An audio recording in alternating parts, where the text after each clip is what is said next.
Hi పిల్లలు. ఇప్పుడు మనం మంకీ క్రొకోడైల్ కథ అంటే కోతి మొసలి కథ చెప్పుకుందామా? A group of monkeys lived on a mango tree on the banks of a river. ఒక నది ఒడ్డున చాలా కోతులు మామిడి చెట్టు మీద ఉండేవిట. A crocodile and his wife lived in the river.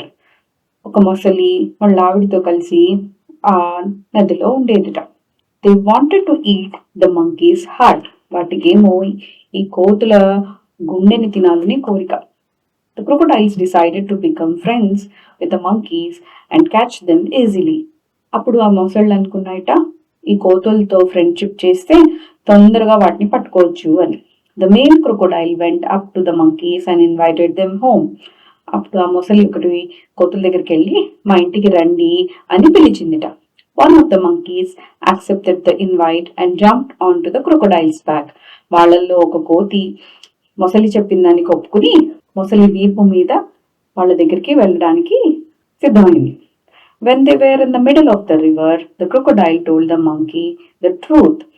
నది మధ్యలోకి వెళ్ళిన తర్వాత ఆ మొసలి కోతికి నిజం చెప్పిందిట, ఇలా నీ గుండె కోసం తీసుకెళ్తున్నాను అని. The monkey was shocked. మంకీకి చాలా ఆశ్చర్యం వేసింది. He thought hard and came up with a plan. చాలా ఆలోచించి ఒక ఐడియా వచ్చింది కోతికి. He said, "Oh crocodile, I have left my heart on the tree." అది అందిట, అయ్యో ముసలి, నేను నా గుండెని చెట్టు మీద మర్చిపోయి వచ్చాను అని. The foolish crocodile believed the monkey's story. మొసలి కూడా కోతి చెప్పింది నిజమేమో అనుకుంది. He swam back to the river bank so that the monkey could come back with his heart. మళ్ళీ వెనక్కి తిప్పి చెట్టు దగ్గరికి తీసుకెళ్ళింది. వెళ్ళి ఆ గుండెని తెచ్చుకుంటుంది కదా కోతి అని. The monkey ran back to the tree and didn't come back.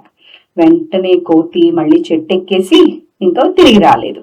Thus the clever monkey escaped from the wicked crocodile.